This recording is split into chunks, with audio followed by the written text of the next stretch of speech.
Hi hello friends, എല്ലാ കൂട്ടുകാർക്കും നമ്മുടെ സ്വാന്തനം സീരിയൽ ഇനി വരാൻ പോകുന്ന ഒരു അടിപൊളി ഒറിജിനൽ എപ്പിസോഡിൻ്റെ റിവ്യൂയിലേക്ക് സ്വാഗതം കേട്ടോ.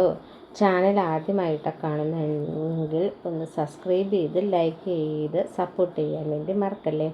അങ്ങനെ നമ്മുടെ അനു ആണെങ്കിൽ ഓരോരോ പണികൾ കൊടുത്തുകൊണ്ടിരിക്കുകയാണ് നമ്മുടെ അലോകിനിട്ട് തന്നെ കേട്ടോ. തമിഴിലെ പോലെ തന്നെയാണ് സെയിം പോയിക്കൊണ്ടിരിക്കുന്നത്. അപ്പോൾ തമിഴിലെ റിവ്യൂ ആണ് ഞാൻ പറയാൻ പോകുന്നത്. തമിഴിൽ 2 എപ്പിസോഡിലും ഈ വരുന്ന എപ്പിസോഡായിട്ടാണ് കാണിക്കുന്നത്. ഇന്നലെ അലോകിൻ്റെ തലയിൽ സാമ്പാർ ഇട്ടായിരുന്നു. ഇന്നാണെങ്കിൽ ചെയ്യുന്നത് നമ്മുടെ അച്യുതൻ്റെ നല്ല ഗംഭീര പണി കൊടുക്കുകയാണ് കേട്ടോ അച്യുതൻ്റെ.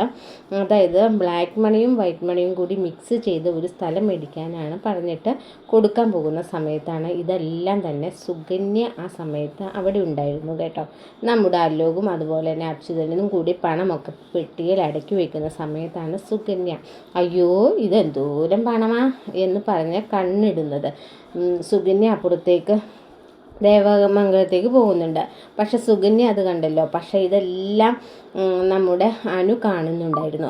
അനു മനസ്സിലായത് ബ്ലാക്ക് മണിയും വൈറ്റ് മണിയും കൂട്ടിയിട്ട് ഇവർ കള്ളക്കടത്ത് ചെയ്യുകയാണെന്ന് മനസ്സിലായി.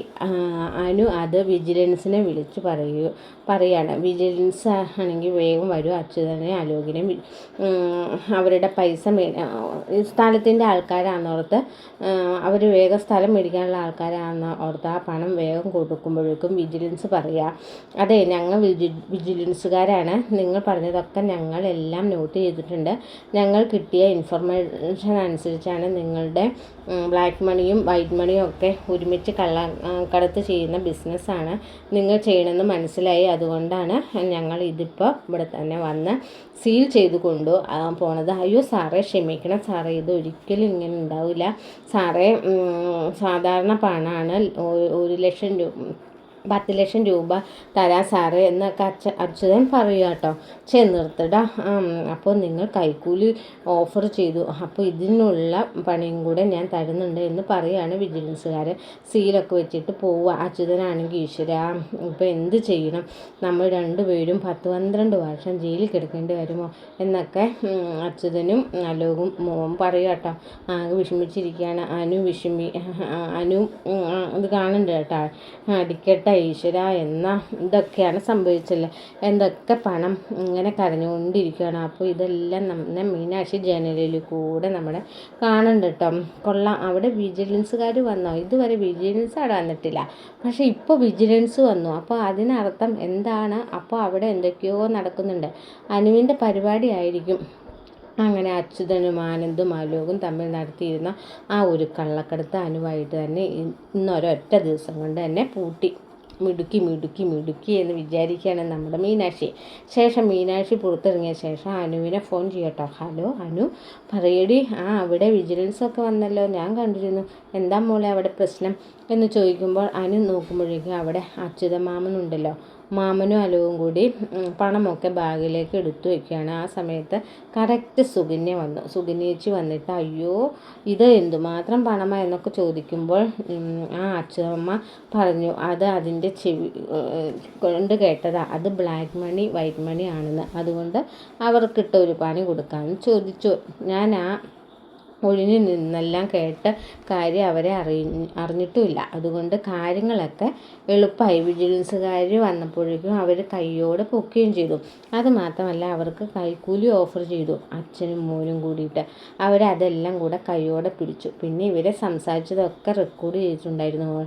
അടിപൊളി മോളെ, അടിപൊളി, നീ ഒരൊറ്റ ദിവസം കൊണ്ട് ആ കൃഷ്ണമംഗലം തല തിരിച്ചു വെച്ചല്ലോ, അതേ എടുത്തി എൻ്റെ അച്ഛനെയും അതുപോലെ തന്നെ ആങ്ങളമാരെയും ഒക്കെ സമയം കിട്ടുമ്പോഴൊക്കെ കുത്തി നോക്കിയല്ലേ. ഇവരുടെ പണി ഇന്നലെ അച്ഛൻ്റെ മുമ്പിൽ അലോകനെ ഒരുപാട് അടിച്ചു. അയ്യോ അതൊക്കെ ഉണ്ടായി ഇന്നലെ, വേറൊന്നും അല്ല, അലോക ഒരു സന്തോഷം അച്ഛനെ വിഷമിക്കുന്നത് കാണാൻ. അപ്പോൾ അവൻ്റെ അച്ഛൻ വിഷമിക്കുന്നതും അവനും കാണണ്ടേ. അതിന് വേണ്ടി എടുത്തി ഞാൻ ഇതൊക്കെ ചെയ്തു കൊള്ളാം മോളെ, നന്നായി അവിടെ നടക്കുന്ന ഓരോരോ കാര്യങ്ങൾ നീ ഇതുപോലെ വിജിലൻസിനെയും കള്ളക്കടത്ത് ഉണ്ടെങ്കിൽ അതൊക്കെ അറിയിക്കണം കേട്ടോ. പിന്നെ ആ കുറ്റങ്ങളൊക്കെ ഇട്ട് വയ്ക്കാൻ കറക്റ്റായിട്ട് അവിടെ ഒരു ദൃക്സാക്ഷി ഉണ്ടല്ലോ, എടുത്തു. ആരുടെ കാര്യമാണ് പറഞ്ഞത്? വേറെ ആരുടെയും അല്ല, നമ്മുടെ സുകന്യ. അടുത്ത കാര്യം കഷ്ടം തോന്നുന്നു, നമ്മുടെ ധർമ്മമാമനെ ആലോചിച്ചപ്പോൾ കഷ്ടം തോന്നി എന്നുണ്ടെങ്കിൽ സുകന്യ അടുത്തേക്ക് ഒരു വിജിലൻസുകാരുടെ അവരും കാര്യം പറയാട്ടോ. പക്ഷെ നീ പറയണം, അച്യുതനെ അങ്കിളിനെയും അതുപോലെ തന്നെ അലോകിനെയും പറയണം, നിങ്ങൾ പണം ഉണ്ടാവും സമയത്ത് അവിടെ ആരെങ്കിലും വന്നിരുന്നോ, അവരെ ആരെങ്കിലും കയറ്റിയത് എന്നൊക്കെ വെറുതെ ഒരു ചൂണ്ടയിട്ട് കൊടുക്കുക, ബാക്കി അവർ കൊത്തിയെടുത്തോളും എന്ന് മീനാക്ഷി പറയാണ്. ഇത് കേൾക്കുമ്പോൾ അത് കൊള്ളാം, നല്ലൊരു ഐഡിയ ആണ്. സത്യം പറഞ്ഞാൽ എന്നെ ഈ പടുകുഴിയിലേക്ക് വീഴ്ത്തിയത് സുകന്യ ചേച്ചിയാണ്, നല്ല പങ്കുണ്ടെന്ന് പറയാണ്. അതുകൊണ്ട് സുകന്യ ചേച്ചിക്ക് നല്ലൊരു പണി കൊടുക്കാം എന്ന് അനുവും വിചാരിക്കട്ടോ. അങ്ങനെ ഒന്നും അറിയാത്ത പോലെ നമ്മുടെ അനു അകത്തേക്ക് കയറി പോകുമ്പോഴേക്കും അച്യുതനും അലോവും കൂടി താടിക്ക് കൈയൊക്കെ കൊടുത്ത് ഇങ്ങനെ വിഷമിച്ചിരിക്കാം. അനു പറയുന്നുണ്ട്, സോറി അങ്കിളെ, ഞാൻ വന്ന കാല് വെച്ചപ്പോൾ അവലക്ഷണമായിട്ടിരിക്കാലോ, അല്ലേ ഇങ്ങനെയൊക്കെ സംഭവിച്ചത്. അത് മോൾ എന്ത് ചെയ്തു? അല്ല അങ്കിളെ, നിങ്ങളീ പണം എണ്ണുന്ന സമയത്ത് ആലോകട്ടനും അതുപോലെ മാമനും മാത്രമേ ഇവിടെ ഉണ്ടായിരുന്നുള്ളൂല്ലോ, വേറെ ആരെങ്കിലും പുറത്തുനിന്ന് കയറി വന്നിരുന്നോ? അല്ല, നിങ്ങളെ പണം കറക്റ്റായിട്ട് കൊണ്ടുപോകുന്ന സമയത്ത് തന്നെ വിജിലൻസ് വന്നുകൊണ്ട് ഞാൻ ചോദിച്ചതാ, വേറെ ആരെങ്കിലും ഇവിടെ ഉണ്ടായിരുന്നോ? അങ്കിളെ, അല്ല, നിങ്ങളൊന്ന് ആലോചിച്ച് നോക്ക്, ചിലപ്പോൾ ആരെങ്കിലുമൊക്കെ ഇത് കണ്ടും പറഞ്ഞു കൊടുത്തതായിരിക്കും. അവർ പറഞ്ഞു കേട്ടില്ലേ, ഇൻഫർമേഷൻ കിട്ടിയെന്ന്. അതിനർത്ഥം എന്താ? ആരോ പറഞ്ഞു കൊടുത്ത. അങ്കിൾ ഒന്ന് ആലോചിച്ച് നോക്ക് എന്ന് പറഞ്ഞ് അനു അവിടുന്ന് പോവുകയാണ്. അലോകവും അച്ഛനും കൂടെ അതിനെക്കുറിച്ച് ആലോചിക്കട്ടെ. അവൾ പറഞ്ഞ് നിസ്സാരമായിട്ട് തള്ളിക്കളയാൻ പറ്റില്ല. നമ്മൾ പണം എണ്ണുമ്പോൾ നമ്മളുടെ സമയത്ത് കണ്ണ് വെച്ചിട്ട് ഒരുത്തി വന്നായിരുന്നല്ലോ ഇവിടേക്ക്. അച്യുതൻ പറയുകയാണ്. സുഗനേച്ചിയോ കാര്യമാണ് അച്ഛനീ പറയുന്നത്. പിന്നെ ഈ സുഗനേച്ചി കാര്യം അവൾ കണ്ണു വയ്ക്കാൻ കണ്ടപ്പോൾ എനിക്ക് തോന്നി, എന്തുമാത്രം പണമെന്നും ബ്ലാക്ക് മണിയാണ് എത്ര, അപ്പോൾ വൈറ്റ് മണി ആയിട്ട് എത്ര കാണുമെന്നൊക്കെ അവൾ ചോദിച്ചില്ലേ, ഇതിന് കാരണക്കാരി അവൾ തന്നെയാണ് എന്ന് പറയാം. നമ്മുടെ സുഗനേച്ചി അങ്ങനെ ചെയ്യുമൊന്നുമില്ല എന്ന് അലോക് പറയണം. അച്ഛ, ആര് പറഞ്ഞു അങ്ങനെ ചെയ്യില്ലെന്ന്? അവൾ സ്വഭാവം നിനക്ക് ശരിക്കും അറിയില്ല. അവളുടെ ആദ്യ വിവാഹം ഉണ്ടല്ലോ, പതുക്കെ പറ, അവന് കേൾക്കണ്ട. അവളുടെ ആദ്യ വിവാഹം അവൻ ഏതോ പണച്ചാക്കായിരുന്നു പറഞ്ഞിട്ട് ഇവൾ വിവാഹം കഴിച്ചത്. എന്നിട്ട് അവൻ്റെ പണവും അവന് വലിയൊരു കടക്കിണിയിലേക്ക് കിട്ടിയിട്ട് ശേഷമാണ് അവൾ അവിടെ നിന്ന് ഇങ്ങോട്ട് വന്നത്. അവിടെ മാക്സിമം ഊറ്റാവുന്ന അത്രയും അവൾ ഊറ്റി. പിന്നെ ദേവമംഗലത്തിൽ നിന്ന് അവൾക്ക് ഊറ്റാൻ പറ്റുന്നില്ലല്ലോ. കൃഷ്ണമംഗലത്തെ ഇതാണെങ്കിൽ ഒരുപാട് പണവും ഉണ്ട് താനും. അതുകൊണ്ട് അവൾ മനഃപൂർവ്വം ഇത് ചെയ്തു തന്നു. എനിക്ക് സംശയമുണ്ട് എന്ന് പറയാണ്. അതെല്ലാം അനു ഒളിച്ചിരുന്ന് കേൾക്കുക കേട്ടോ. കൊള്ളാം. അപ്പോൾ സുഗനേച്ചിനെ സംശയിച്ചു തുടങ്ങി. സുഗനേച്ചി ഈ കുറ്റം ഇട്ട് വെക്കണം. അതിനിപ്പോൾ എന്താ ചെയ്യാന്ന് അനു ആലോചിക്കണം. പിന്നീട് അനു പറയട്ടെ നമ്മുടെ അച്ഛനോടും അലുവിനോടും, ആ സുഗനേച്ചി എന്താ 10 ലക്ഷം രൂപയുടെ ആവശ്യമുണ്ടെന്ന് പറഞ്ഞു. എവിടെയോ സിറ്റിയിൽ എന്തോ സ്ഥലം മേടിക്കാൻ അഡ്വാൻസ് കൊടുക്കാൻ എന്നൊക്കെ പറയുന്നുണ്ടായിരുന്നു. അവൾ അങ്ങനെ പറഞ്ഞു. അതെ, അവളുടെ കയ്യിൽ സ്വർണ്ണം ഉണ്ടല്ലോ, അത് വിറ്റ് അവൾക്ക് മേടിക്കാൻ പാടില്ലെന്ന് ചോദിക്കുക. ആ സ്വർണം വെക്കാൻ സുഗന്യേച്ചി മടിയാണെന്ന്. ആരെങ്കിലും ഒക്കെ 20 ലക്ഷം രൂപ സഹായിക്കുകയാണെങ്കിൽ ആ അഡ്വാൻസ് കൊടുത്ത് പിന്നെ ബാക്കി പിന്നെ എന്തോ കൊടുത്താൽ മതിയെന്ന് തോന്നുന്നു. 40 ലക്ഷം രൂപയുടെ സ്ഥലമാണ്, പകുതി പൈസയോളം കൊടുക്കാനാണ് പറഞ്ഞത്. അതിനുവേണ്ടി അലഞ്ഞ് തിരിഞ്ഞ് നടക്കുകയാണ്. കുറച്ച് സ്വർണ്ണമൊക്കെ വിറ്റ് അവൾക്ക് കൊടുത്തായിരുന്നു. എന്നെ സഹായിക്കാൻ ആരുമില്ല എന്നൊക്കെ പറഞ്ഞ് ഭയങ്കര വിഷമത്തിലായിരുന്നു. ഇന്നലെ ഇവിടെ വന്ന് പോയില്ലേ, അതിന് മുമ്പ് എന്നെ കണ്ടിരുന്നു. അപ്പോൾ എന്നോട് പറഞ്ഞതാണ്. പിന്നെ ഞാൻ വീട്ടിലുള്ള സമയത്ത് ധർമ്മമാമനോട് ഇത് പറയുന്നത് കേട്ടു. പിന്നെ സുഗനേച്ചിക്ക് എവിടേക്കോ പുറത്തൊക്കെ പോകാൻ താല്പര്യമുണ്ട്.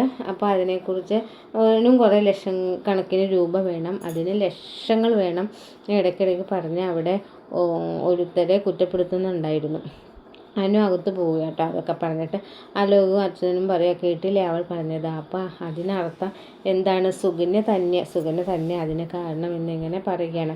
ശേഷം സുകന്യയും അച്ഛൻ ഒറ്റയ്ക്ക് കാണാൻ വേണ്ടി പുറത്തേക്ക് ഇറങ്ങിയിട്ട് ഒരു സ്ഥലത്ത് നിൽക്കാൻ വേണ്ടി പറയാം കേട്ടോ. അങ്ങനെ സുകന്യ അവിടെയൊക്കെ, അച്യുതേട്ട എന്തിനാ എന്നെ വിളിച്ചത്? നിനക്കൊരു 20 ലക്ഷം രൂപ തരാനാ? സത്യമാണോ? അതെ, സത്യമാണ്. എടി, നീയാണോ ഇന്നലെ വിജയൻസെ വിളിച്ച് കാര്യങ്ങളൊക്കെ വിളിച്ചു പറഞ്ഞത്? ഞാനോ? അതേ അച്യുതേട്ട, വെറുതെ ഇല്ലാത്ത പറയല്ല കേട്ടോ. ഞാൻ അങ്ങനെ ഒരിക്കലും ചെയ്യില്ല. അങ്ങനെ ചെയ്യണമെങ്കിൽ എനിക്ക് നേരത്തെ ചെയ്യായിരുന്നില്ലേ? നേരത്തെ എന്ത് ചെയ്യാമായിരുന്നു? ഞങ്ങളുടെ കയ്യിൽ ബ്ലാക്ക് മണിയും വൈറ്റ് മണിയും ഉള്ള കാര്യം നിനക്കറിയില്ലായിരുന്നല്ലോ. ഞങ്ങളുടെ അക്കൗണ്ട് പൈസ ഒന്നും വീട്ടിൽ വെക്കാത്ത കാര്യം നിനക്കറിയില്ലായിരുന്നല്ലോ. പക്ഷെ നീ ഇന്നലെ അത് നീ കണ്ടുപോയ അരമണിക്കൂർ കഴിഞ്ഞപ്പോഴേക്കും വിജിലൻസുകാർ വന്നു.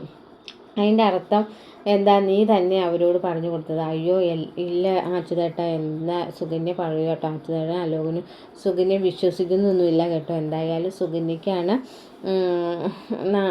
സുകന്യയ്ക്ക് അച്യുതനും അലോകും പണി കൊടുക്കുന്നുണ്ട് കേട്ടോ. അനു ആണെങ്കിൽ നമ്മൾ ഇനിയും കാണാൻ വേണ്ടി പോകുന്നത് കേട്ടോ. പിന്നെ ബാലനും സത്യങ്ങളൊക്കെ അറിയാം. അത് ഇപ്പോഴല്ല, ഓൾറെഡി ഞാൻ പറഞ്ഞല്ലോ, അതിനൊരു 100 എപ്പിസോഡെങ്കിലും കൂടി കഴിയണം. തമിഴിൽ 100 എപ്പിസോഡ് കൂടി കഴിഞ്ഞാൽ ബാലൻ സത്യങ്ങളൊക്കെ മനസ്സിലാക്കുന്നത്. ഇതിപ്പോൾ ചിലപ്പോൾ ഒരു 70 എപ്പിസോഡ് മതി. കാരണം അത്ര സ്പീഡിലാണ് മലയാളം പോയിക്കൊണ്ടിരിക്കുന്നത് കേട്ടോ. ഞാൻ ഇന്നലെ പറഞ്ഞ ഒരു 3 എപ്പിസോഡ് ആണ് ഇന്ന് ഒരൊറ്റ എപ്പിസോഡായിട്ട് കാണിച്ചത്. അപ്പോൾ ഇപ്പോൾ പറഞ്ഞ ഭാഗം ഉടനെ സംഭവിക്കുന്ന ഭാഗമാട്ടോ. വീഡിയോ കണ്ട് ഇഷ്ടമായാൽ സബ്സ്ക്രൈബ് ചെയ്യുക, കമൻറ്റ് ചെയ്യുക. മറ്റൊരു വീഡിയോയുമായി വീണ്ടും കാണാം. Bye, take care, bye by.